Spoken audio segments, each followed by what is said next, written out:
দেখা হলো ছদ্মুর সাথে। ছদ্মু মানে মিজানুর রহমান আকন্দ, আমার বন্ধু। 20 বছর আগে ও হারিয়ে গিয়েছিল। ঠিক হারিয়ে যাওয়া নয়, অভিমান করে চলে গিয়েছিল বাড়ি থেকে। সে সময় বহু খোঁজাখুঁজি করেও পাওয়া যায়নি তাকে। বাজারে বাজারে মাইকিং করা হয় নৌকায় নৌকায়, ট্রলারে ট্রলারে। ঘাটে ঘাটে টানানো হয় নিখোঁজ সংবাদ। মোহনগঞ্জ থানায় করা হয় জিডি, কোর্টে অপমৃত্যুর মামলা। কিন্তু কোনোভাবে সন্ধান পাওয়া যায়নি ছদ্মুর। অতঃপর সবাই ধরে নেয় সে হয়তো খুন হয়েছে কিংবা গুম। আমরাও আশা ছেড়ে দিই। আহারে বন্ধুটি আমার! কিন্তু আজ এতদিন পর এভাবে আকস্মিক ওকে খুঁজে পাবো, সেটা কল্পনাতেও ছিল না। সাত সকালে মোবাইল ফোনটা ওপেন করি, ফেসবুক দেখব বলে। সামাজিক যোগাযোগের এই মাধ্যমটি অযথাই খুব টানে সবাইকে, অনেকটা নেশার মতো। আমিও কেউ যেন বাধা পড়ে গেছি এর গোপন জালে। তবে আজ মনে হচ্ছে ফেসবুকের এই জাল মোটেও অযথা নয়। নইলে ঠাস করে স্ক্রিনের সামনে এইভাবে এসে দাঁড়াবে কেন ছদ্মুর স্ট্যাটাস? ছদ্মু লিখেছে, বিজেপি মুক্ত ভারত চাই। আমি অনেকক্ষণ নিষ্পলক তাকিয়ে থাকি প্রোফাইল পিকচারে। ছবিটা ছদ্মুর, কিন্তু অ্যাকাউন্টের নামটা কেন তপন দাস? তবে কি একই চেহারার আরেকজন বাস করে ইন্ডিয়াতে? কৌতূহলবশত ফেসবুক প্রোফাইলে দেওয়া তপন দাসের ঠিকানাতে ঘেঁটে দেখি সে বিবাহিত, বাস করে শিলিগুড়িতে। তবে কি এ আমার হারিয়ে যাওয়া বন্ধু ছদ্মু নয়? টাইমলাইনে গিয়ে তার স্ট্যাটাসগুলো ঘাঁটতে থাকি। আর এই যে বিশাল নেতা, বিভিন্ন জন তার টাইমলাইনে আপলোড দিয়েছে নানা সমাবেশের ছবি। কেউ কেউ ট্যাগ করে দিয়েছে তার দু একটা বক্তৃতার প্রিয়দংশ। এগুলোর একটাতে ক্লিক করতেই চলতে শুরু করে ভিডিও। গরু কি খায়? ঘাস। ঘাস কেন খাবে সে? ঘাসেরও তো জীবন আছে, সেও তো জীব। প্রাণী হওয়ার কারণে যদি গরুর প্রতি মায়া, তবে ঘাস রক্ষায় জীবের প্রতিও তো মায়া দেখানো উচিত। কি বলেন আপনারা? আর তাছাড়া গরুর প্রতি যদি আপনাদের বিশেষ কোনো দুর্বলতা থাকে, তবে গরুর দুধ পানও বন্ধ করে দিন। কারণ মনে রাখবেন, আপনি গরুর দুধ খান বলে গরুর বাছুর কিন্তু মাতৃদুগ্ধ পানে প্রতিনিয়ত বঞ্চনার শিকার হয়। আমি বলি কি, নিতান্তই যদি মায়া দেখাতে হয়, তবে সকল জীবে মায়া দেখান। কারণ জীবে প্রেম করে যেই জন, সেই জন সেবিছে ঈশ্বর। সনাতন ধর্মাবলম্বীদের আয়োজিত এক জনসভায় বক্তৃতা দিতে গিয়ে জননেতা তপন দাস এভাবেই প্রণোদনামূলক বক্তৃতা দেয়। অমিত রায় নামের তারই এক ভক্ত এই বক্তব্যের অংশবিশেষ তার নেতার টাইমলাইনে আপলোড দিয়েছে। বক্তব্যটি শোনার পর আমার সন্দেহ আরো তীব্রতর হয়। আমার মনে পড়ে আমাদের ছদ্মুর কথা বলার ধরনটিও এমন ছিল। আমি আর কাল বিলম্ব করি না, অনুমতি তোয়াক্কা না করে অভদ্রের মতো তপন দাসে করে বসি ভিডিও কল। প্রথমবার কলটা রিসিভ হয় না, রিসিভ হয় দ্বিতীয়বার। তাকিয়ে দেখি স্ক্রিনের উপর ভেসে উঠছে ছদ্মুর চেহারা। আপনি কি ছদ্মু? তপন দাস কথা বলে না, সরাসরি তাকাও না আমার চোখের উপর। আমি আবারও বলি, আপনি কি মিজানুর রহমান আকন্দ, বাড়ি মোহনগঞ্জ? এবারও কথা বলে না তপন দাস। আমি ভালো করে তাকিয়ে দেখি তপন দাসের দু চোখ পেয়ে অশ্রু ঝরছে। আমি যা বোঝার বুঝে ফেলি। বলি, তুই আবার তপন দাস হলি কবে? কিরে, কথা বলিস না কেন ছদ্মু? কেমন আছিস? ইন্ডিয়াতে গেলে কি হবে? আমরা তোকে কত খুঁজেছি। হঠাৎ লাইনটা কেটে দেয় ছদ্মু। আমি আবারও ফোন করি, ফোনটা আর রিসিভ হয় না। কিন্তু আমার মেসেঞ্জারে আসতে থাকে ছদ্মুর পাঠানো মেসেজ। প্রথম মেসেজটি আসে এমন: মরণের পরে আমার কবর হওয়ার কথা, অথচ এখন সে আশাটাও নাই। এখন মরলে লোকজন আমারে পোড়াইব। আমি উত্তরে লিখি, লোকজন তো তোর পূর্ব পরিচয় জানে না, সবাই জানে তোর বর্তমান পরিচয়। তুই এখন আর ছদ্মু না, মিজানুর রহমান আকন্দ না, তোর নাম তপন দাস। ছদ্মু লিখে পাঠায়, ঠিকই কইছস।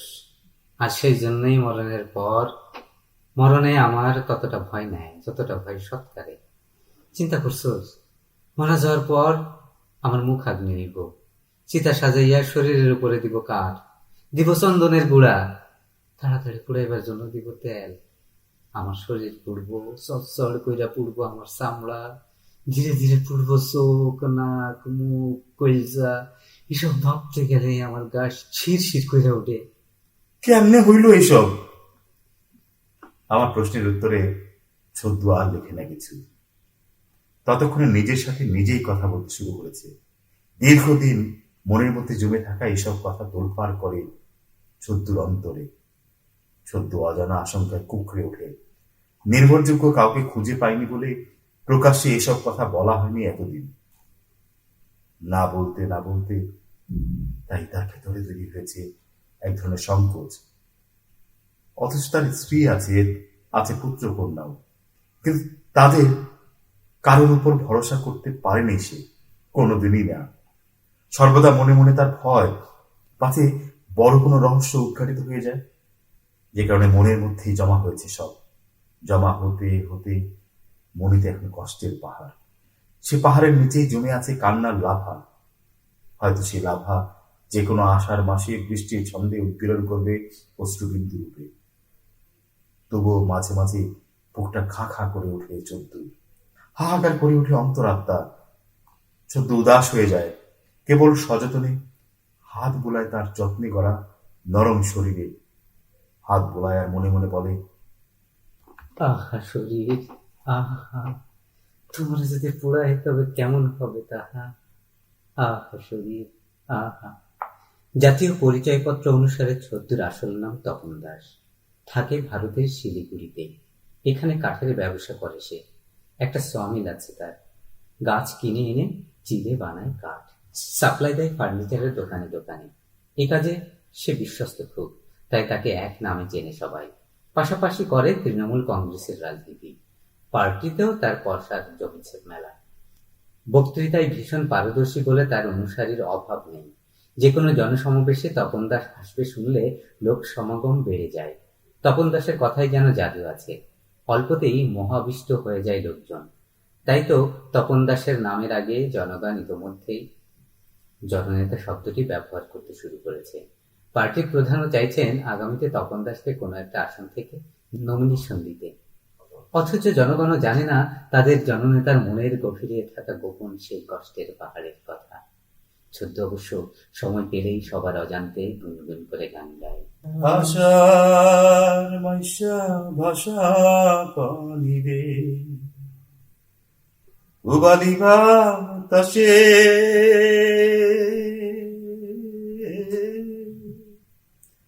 বাদাম দেখা ছায়া থাকি আমার নিকে আছে আশা মাইশা ভাষা পানিবে। গাইতে গাইতে ছদ্দুর অন্তর কাঁপে। মন ছুটে যায় হিজল বনে, তমালের ডালে ডালে। ছুটে লুকোতে চায় করজ গাছের শিকড় বাকড়ে। কিন্তু সত্যি সত্যি আর যা হয় না তার। আর যা হয় না হাওরের টল টল জলে, দেওয়া হয় না ডুব সাঁতার, ছুঁয়ে দেখা হয় না মোহনগঞ্জের মাটি, গুলতি দিয়ে ধরা হয় না কানিবক, টপ টপ করে জল ঝরে হৃদ মাছারে। বিরোহী বাউল উকিল মুন্সির গানের প্রতি আবেগ থেকে কখনো কখনো কারো কারো ধারণা হয় ছদ্দুর সাথে বাংলাদেশের কোন অঞ্চলের যুগসূত্র আছে কিনা। কিন্তু সেই কথা প্রমাণের সুযোগ করি। জাতীয় পরিচয়পত্রে স্পষ্টাক্ষরে লেখা, নাম তপন দাস, পিতা গঙ্গারাম দাস, মাতা কৃষ্ণা দাস। স্থায়ী ঠিকানা কোটালিয়া মার্গ, চাণক্যপুরী, নতুন দিল্লি, ভারত। ছদ্দুর বাবার বাড়িতে কোনোদিন যাওয়া হয়নি স্ত্রী তপতী রানীর। বাবার বাড়ি মানে নয়াদিল্লির বাড়ি। মাঝে মাঝে কেবল পরিবারের সবাই ছদ্দুর কাছে গল্প শোনে সে বাড়ির। ছদ্দু উদাস হয়ে বলে, আমাদের বাড়ির চারিদিকেই খালি পানি আর পানি।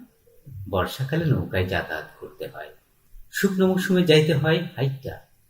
ঘোড়া উত্রা নামে এক খরস্রোতা নদী আছে আমাদের অঞ্চলে। কেউ কেউ এরে কয় বোলাই নদী, কেউ আবার ধনু বললেও থাকে।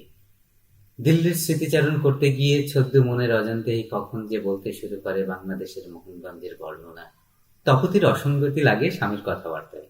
দিল্লিতে এ নামের কোনো নদী আছে বলে কখনো শুনিনি সে। তবে কি তপন অযথাই মিছে মিছে বানিয়ে বলছে এসব কথা? তখন বলে, বর্ষাকালের সন্ধ্যায় বাড়ির উঠোনে জলে হ্যাজাক বাতি, সামিয়ানা টানিয়ে শুরু হয় মাইট্টা তামসার গান। ছেলেরা মেয়ে সেজে অভিনয় করে, কখনো কখনো চলে লম্বা গীত, কখনো আবার সারা রাত ব্যাপী চলে মাল জোড়া গান। তপনের ছেলে মেয়েদের অবাক, কি বলছে তাদের বাবা। ভারতীয় নানান ধরনের লোকজ নাট্য আঙ্গিকের কথা শুনলেও এ ধরনের কোনো কিছুর নাম তারা শোনেনি কোনোদিন। তারা ভাবে, তবে তো এদেশের অনেক কিছুই অজানা আছে তাদের। বাবার কাছে তাই এসব গল্প শুনে শুনে তাদের মনেও দিল্লি যাওয়ার আগ্রহ তীব্রতর হয়। ছেলে সুশান্ত দাস আর মেয়ে প্রকৃতি দাস দাদুবাড়ি যাওয়ার জন্য পীড়াপিড়ি করে, কিন্তু কোনোভাবেই রাজি হয় না তপন দাস। সে জানে দিল্লি বিষয়ে বলা গল্পের সিংহভাগ জুড়েই আছে বাংলাদেশের বারহাট্টা, মোহনগঞ্জ আর খালিয়াজুরির গল্প। তাই দিল্লি গেলেই ধরা পড়ে যাওয়ার ভয়। সে বলে, দিল্লিতে কোথায় যাবে বলো? ওখানে তো কেউ নেই আমার। বাবা স্বর্গবাসী হয়েছে, মাও নেই। তাছাড়া আমিও তো ওখানকার সহায় সম্পত্তি সব বেচে চলে এসেছি এখানে।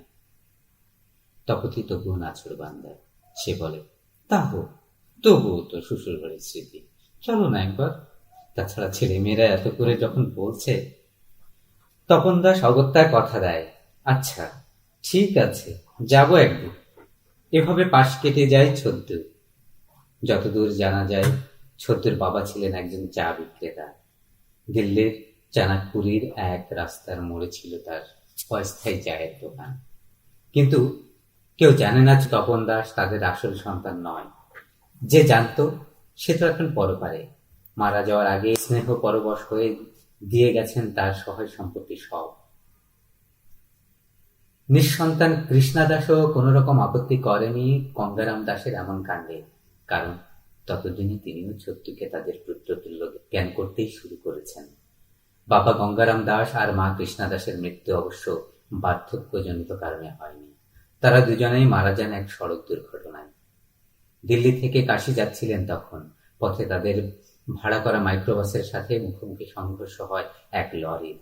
লরির কিছুই হয় না, কিন্তু দুমড়ে মুচড়ে যায় মাইক্রোবাসটি। পথের মাঝে লেপ্টে যায় গঙ্গারামের মস্তক, ছিন্ন ভিন্ন হয়ে যায় কৃষ্ণা দাসের দেহ। এমন অবস্থা যে দেহ অবশেষও আনা সম্ভব হয় না নিজ জন্মস্থান দিল্লিতে। এই ঘটনায় হতবিহ্বল তপন দাস সকল সহায় সম্পত্তি বেচে চলে আসে শিলিগুড়ি। শুরু হয় নতুন জীবন। হায় তপতি, সে জানেও না তপন দাসের আড়ালে সে বিয়ে করে ফেলেছে মিজানুর রহমান আকন্দ নামের এক মুসলিমকে, যে কেবলই এক কাগজধারী হিন্দু। মিথ্যা নাম তপন দাস, এমনকি সে জন্মসূত্রে ভারতীয় নাগরিক নয়। মিজানুর রহমান আকন্দের জন্মদাতা পিতার নাম মাওলানা আব্দুল হালিম আকন্দ, মাতার নাম নুরেজা আক্তার। ভীষণ পরহেজগার এবং পর্দানশীলা পিতামাতার সন্তান এই ছদ্ম। কয়েক গ্রাম মিলিয়ে তাদের সুখ্যাতি। যদিও এই সম্ভ্রান্ত পরিবারটি তাদের পারিবারিক সুনামটি হারাতে থাকে মাওলানা আব্দুল হালিম আকন্দের মৃত্যুর মাধ্যমে। ভাই বোনেরা নামাজ রোজা ছেড়ে দেয়। ওকালতিতে নাম লেখানো বড় ভাই ফজলুর রহমান বিয়ে করে নিয়ে আসে এক খ্রিস্টান নার্সকে। আবুল কালাম আকন্দ হয়ে যায় নেশাখোর। একবার পতিতা পল্লীতে পুলিশি সার্চ হলে যৌনকর্মী সমেত ধরা পড়ে আবুল কালাম আকন্দ। অবস্থার দৃষ্টি হতাশ আত্মসাধক মিজানুর রহমান আকন্দ ঘর ছাড়ে। যাওয়ার আগে কেবল মাকে বলে যায়, এই গৃহ বসবার যোগ্য নয়, এটা এক দোজক হয়ে গেছে। মা নুরেজা আক্তার বলে, তুমি কই যাও বাজান? যেখানে গেলে সব ভুলে দাঁড়ানো যাবে আত্মপরিচয়ে, আমি যাই সেইখানে। তুমি কি চিল্লাই যাও বাজান? কি জানি মা, আমি জানি না। সে যাত্রায় ছদ্ম চলে আসে বাইরে। ঘর ছেড়ে উঠে আমার কলেজের মেসে। হাতে তার কিছুই নেই, কেবল একটি লুঙ্গি ছাড়া, না কোনো ব্যাগ কিংবা অন্য কিছু। আমি অবাক হয়ে বলি, কিরে ছদ্ম তুই? চলে আসছি জন্মের তরে, আমি আর ফিরে যাবো না বাড়িতে। আমি অবাক হয়ে বলি, কি কস? সব ফ্যামিলিতে টুকটাক ঝামেলা হয়, তাই বলে কি সবাই বাড়ি ছেড়ে চলে আসে? সদ্য হতাশ। সে তবুও বুঝতে চায় না আমার বচন। আমি দিন রাত বোঝাতে থাকি ওকে। খেতে বসে বোঝাই, হাঁটতে চলতে বোঝাই, বোঝাতে থাকি বিছানায় শুয়ে শুয়ে। 4 দিন পর সদ্য বলে, ভেবে দেখলাম তোর কথাই ঠিক, বাড়িতেই ফিরা যায় বন্ধু। আমি বলি, হ, এইটাই ভালো সিদ্ধান্ত। আমার কাছে গাড়ি ভাড়ার টাকা নাই, তুই কি আমার সব আছে টাকা দিতে পারবি? আমি সেদিনই টিউশনের টাকা পেয়েছিলাম বলে টাকা ছিল আমার হাতে। সেখান থেকে 500 টাকা তুলে দিই ওর হাতে। সদ্য চলে যায়। সে আমার শেষ কথা ছদ্মুর সাথে। আমি আশ্বস্ত হয়ে ওকে বাসে উঠিয়ে দিয়ে আসি। যদিও সেদিন বাড়িতে ফেরেনি সে, এমনকি ফেরেনি বিগত 20 বছরে। কাঁটাতার পেরিয়ে ছদ্মু সেদিন চলে যায় ইন্ডিয়ায়, শিলিগুড়ি পেরিয়ে চলে যায় দিল্লিতে। যাত্রা যেহেতু চোরাই পথে, সেহেতু কোনো পাসপোর্ট নেই, ভয় নেই ভিসার মেয়াদ পেরিয়ে যাওয়ার। এমনকি সে যে বাংলাদেশের নাগরিক সেটা প্রমাণেরও কোনো সুযোগ নেই। ছদ্মু খুঁজে বেড়ায় কাজ, কাজ ছাড়া সম্ভব নয় উপার্জন, সম্ভব নয় বেঁচে থাকা। সে সময়ই পরিচয় ঘটে গঙ্গারাম দাসের সাথে। গঙ্গারাম খুঁটিয়ে খুঁটিয়ে দেখে ছদ্মুকে। কি নাম তোমার? জি, আমার নাম তপন দাস। নিবাস? শিলিগুড়ি। বাবা মা বেঁচে নাই, এতি। শুধু নিজের নাম পাল্টে পরিচয় দেয় তপন দাস বলে। গঙ্গারাম দাসের সাথে পদবি মিলে যাওয়াতে খুশি হয় গঙ্গারাম। তার উপর এতিম শুনে মায়া বসে যায় ছেলেটার উপর। সেই সূত্রে জুটে যায় কাজ। কাজ জুটে চায়ের দোকান। নিঃসন্তান দম্পতি তপন দাসকে তাদের সন্তান বলেই ভাবতে শুরু করে। এরপর নতুন করে আদমশুমারির কাজ শুরু হলে তপন দাসকে নিজেদের সন্তানের পরিচয়ে করিয়ে দেয় জাতীয় পরিচয় পদ্ধতি। এসব কথা ঢাকা পড়ে যায় শিলিগুড়িতে এসে। তপন দাস এখন কেবল এদেশের নাগরিক নয়, হবু জনপ্রতিনিধিও। এমনই পরিস্থিতিতেই কথা হলো ছদ্মুর সাথে। ঠিক কথা নয়, দেখা হলো ভিডিও কলে, আর লেখা হলো কতিপয় বাক্যালাপ। কিন্তু আর কেন কথা বলছে না ছদ্মু? কেন ধরছে না আমার অনলাইন কল? ওর ইন্ডিয়ান ফোন নম্বরটিও তো নেওয়া হয়নি আমার। বারবার মেসেঞ্জারে লিখেও তো পাওয়া যাচ্ছে না উত্তর। কি হলো ওর? ছদ্মুকে নিয়ে আমার ভেতরে অযথায় এক ধরনের অস্থিরতা লাগা শুরু হয়। আমি সাধারণত রাত জাগি না, তবে ইদানিং কিছুটা রাত জাগা শুরু হয়েছে আমার। সেটারই ফল পেলাম হঠাৎ। বারান্দায় বসে আছি চাঁদের আলোর নিচে। উঠানের নারকেল গাছের পাতার ফাঁক ফুলিয়ে ছড়িয়ে পড়েছে ঝিরঝিরি চাঁদের আলো। গৃহপালিত কুকুর মিঠু তখনও ঘুমায়নি। চাটতে শুরু করেছে আমার খালি পা। আমি আধো ঘুম আধো জাগরণে টের পাই আমার মন ভালো করতে কুকুরটিও সর্বোচ্চ চেষ্টা করছে। দূরে চৌকিদার মফিজ মিয়ার সতর্ক বাণী তখন সুধীরে মিলায়। এমন সময়ে বেজে ওঠে মোবাইল ফোনের রিং। আমি হাতে নিয়ে দেখি ভিডিও কল করেছে ছদ্মু। তার দুচোখ ভরা জল, যেন আষাঢ় মাইশা ভাষা পানির দৌড়ে ভাসছে তার দুচোখ। আমি বলি, কিরে সদ্য, কইছিলি তুই? কয় নিজে পাই নাই তোরে? এবার ছদ্মু কথা বলে কান্না মিশানো গলায়। তুই তৃতীয় ব্যক্তি যে কথা জানবি। এক জানে আমার ডাক্তার, দ্বিতীয় জানি আমি, আর সবচেয়ে জানছিস তুই। আমি আতঙ্কিত হয়ে বলি, কি এমন কথা যেটা এত আয়োজন করে বলছিস? আমার ব্রেনে একটা টিউমার ধরা পড়েছে। কি বলছিস সত্য? তুই কি বলছিস? যদি সত্যিই মরণের ডাক পাই, তবে চইলা আসুন বাংলাদেশে। আমি চাই আমার কবর হইব হাওরের মাটিতে, বাংলাদেশের মোহনগঞ্জে। গ্রীষ্মে শুকামু, রোদে পুরুম, আর বর্ষায় ভিজবে আমার পচা গলা দেহ। ঢেউয়ে ঢেউয়ে দোল খাইব আমার হাড্ডি সমদেহ। এটাতেই আমার শান্তি। আমি পালামই বন্ধু মরণের কালে।